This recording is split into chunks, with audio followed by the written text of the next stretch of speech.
नमस्ते मित्रों। आज आपके सामने एक विशिष्ट विषय को लेकर मैं आपके सामने आया हूँ। आज को वीडियो का विषय है कि कल खरीदी हुई कुछ अच्छी पुस्तकें आपसे परिचित करवाने, हल्का सा परिचित करवाने के लिए आज मैंने ये विषय चुना है।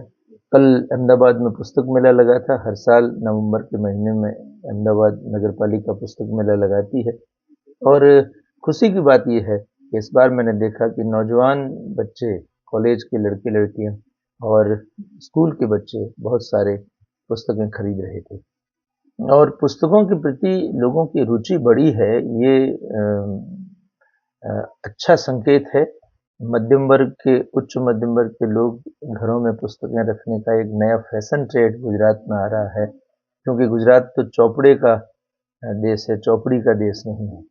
यहाँ हिसाब किताब के चौपड़े रखे जाते हैं, ऐसी मान्यता है। मगर कल के मेले को देखते हुए मुझे लगा कि नहीं, अब गुजरात के लोगों में पढ़ने लिखने की जो भूख जगी है, कंपटीशन एग्जाम की तैयारी में लगे बच्चे बहुत सारी पुस्तकें खरीद रहे थे। अंग्रेजी साहित्य, क्योंकि अंग्रेजी मीडियम का प्रभाव गुजरात में लगातार बढ़ रहा है। गुजराती भाषा पर थोड़ा सा संकट दिख रहा है।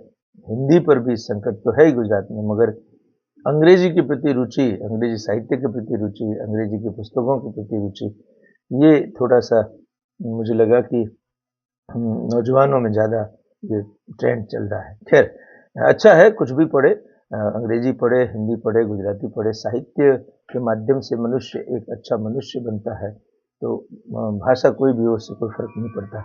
मैं जो किताबें खरीद कर लाया हूँ उसका हल्का सा परिचय आपसे करवाता हूँ। पहली पुस्तक है भारतीय कला दृष्टि। हिंदी के बहुत अच्छे लेखक अज्ञे जी की ये पुस्तक है। अज्ञे मेरे प्रिय कवि हैं। कला की दृष्टि उनकी विशिष्ट थी, तो ये पुस्तक पढ़ने लायक है। दूसरी पुस्तक हमारी संस्कृति के प्रति महादेव शास्त्री जोशी ने ये पुस्तक लिखी है। भारतीय संस्कृति में कुछ विशिष्ट प्रतीक है। देखिए, मंदिर के कलश के बारे में इस पुस्तक में चर्चा है। फिर ये कमलनाल बुद्ध के बारे में चर्चा है।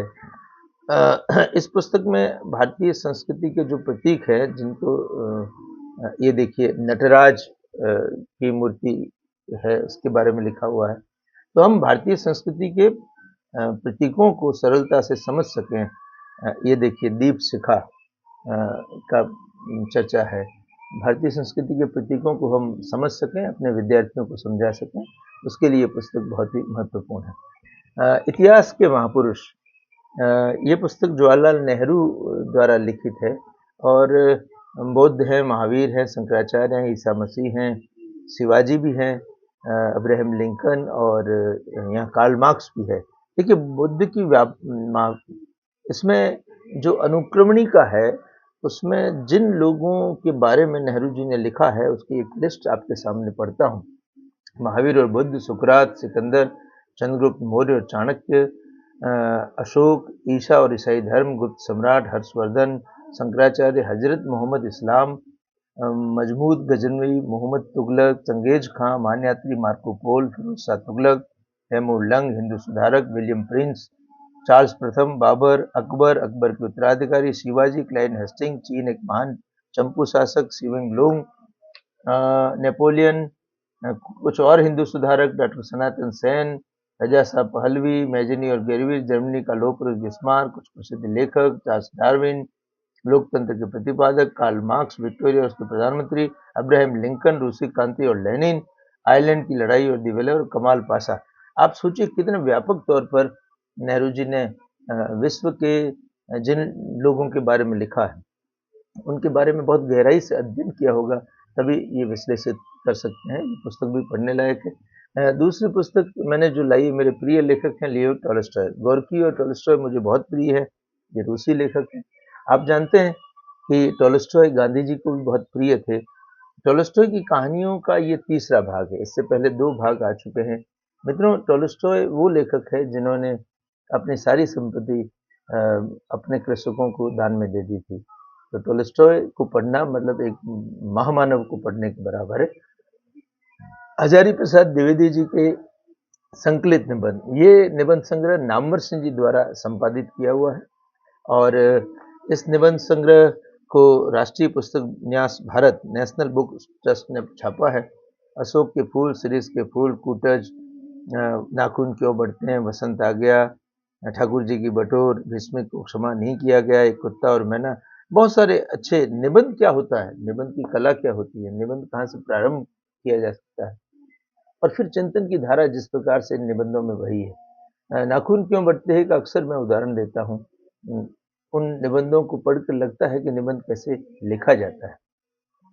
हिंदी की दूसरी पुस्तक हिंदी हास्य व्यंग संकलन, और ये श्रीलाल शुक्र और प्रेम जैनमे जी की पुस्तक है, संपादन किया है।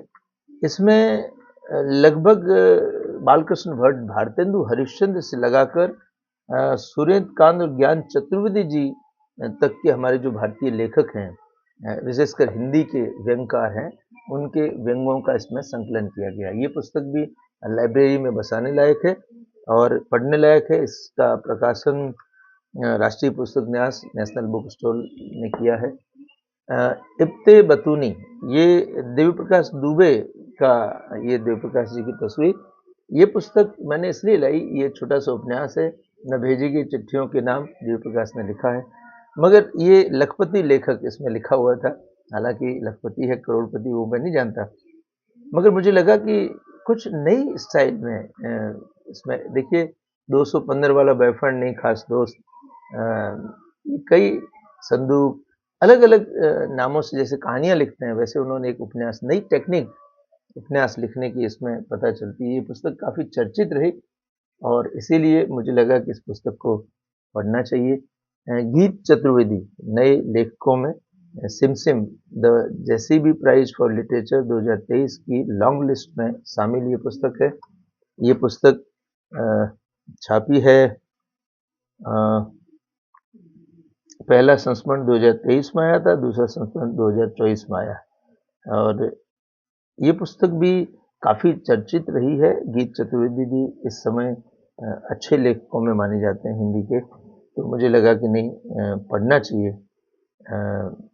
देखिए भारत के 10 सर्वश्रेष्ठ युवा लेखकों में से एक इंडियन एक्सप्रेस ने ऐसा लिखा है गीत जी भी, तो नौजवानों को ये पुस्तक पढ़नी चाहिए।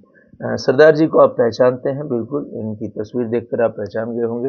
इनकी आत्मकथा को मैंने पढ़ा है। खुशवंत सिंह, इनकी शैली मुझे बहुत अच्छी लगती है। ट्रेन टू पाकिस्तान आप सबने पढ़ रखी होगी, नहीं पढ़ी तो ज़रूर पढ़िए, विभाजन के दर्द को आप अच्छी तरह से समझ पाएंगे। मेरी दुनिया मेरे दोस्त, ये पुस्तक खुशवंत सिंह जी की आपके घर में बसाने लायक है। खुशवंत सिंह जी की जो लिखने की शैली थी, हालांकि वो हिंदी में नहीं लिखते थे, ज़्यादातर वो अंग्रेजी में लिखते थे, पर उनकी शैली आकर्षक है, वो हमें बांधती है। पढ़ते वक्त आपको नहीं लगता कि आप कहीं बाहर चले जाएं, लगातार पढ़ते जाएं, ऐसा हमारी इच्छा होती है। मालगुडी देश की कहानियाँ, ये बहुत पुरानी, आर के नारायण की साहित्य अकादमी से पुरस्कृत लेखक थे आर के नारायण। टीवी पर जब दूरदर्शन का जमाना था, नए चैनल नहीं आए थे, तो हमने बचपन में इन कहानियों को बहुत देखा है। सामान्य लोगों की कहानियाँ, दक्षिण भारत के सामान्य लोगों की कहानियाँ, उनकी जीवसा, उनके जीवन दर्शन, जीने के ढंग, इन सब चीज़ों को, उनकी उदासियाँ, उनकी हताशा, उनकी निराशा और उसके बीच उनके जीवन में खुशी, इन सब को बांध कर इन्होंने छोटी-छोटी कहानियाँ लिखी और ये बहुत फेमस हुई, सबसे बड़ी बात है। सामान्य जन को नायक बनाकर भी आप एक अच्छी पुस्तक बना सकते हैं। उसके बाद है ये रेजांगला की शौर्य गाथा, अभी फिल्म आई है 122। मेजर शैतान सिंह जी भाटी जिस क्षेत्र में लड़ रहे थे, उसी की वीर गाथा है, रेजांगला की कथा है। फिर मैंने 2 पुस्तकें, प्रेरक बोध कथाएं और बोध कथा, ये आर्य समाज के नरेंद्र विद्यापति और महात्मा आनंद स्वामी सरस्वती ने लिखी है। ये स्कूल में पढ़ाने वाले शिक्षकों के लिए बहुत अच्छा है, क्योंकि अगर आप इन बोध कथाओं के माध्यम से विद्यार्थियों के पास जाएंगे तो वो चीज़ों को ज़्यादा सरलता से समझ पाएंगे। मित्रों, ये पुस्तकें मैंने अपने घर की पुस्तकालय के लिए खरीदी है। आप भी सब कुछ अपने घर में रखिए, दौलत रखिए, संपत्ति रखिए, अच्छा फर्नीचर रखिए, मगर एक कोना ऐसा भी रखिए जिसमें कुछ अच्छी पुस्तकें आए, कुछ अच्छे लेखक आएँ और उनकी बातें हमारे हृदय, मन, मस्तिष्क और हमारे जीवन में शामिल हो। अस्तु, नमस्ते, खुश रहिए, प्रसन्न रहिए।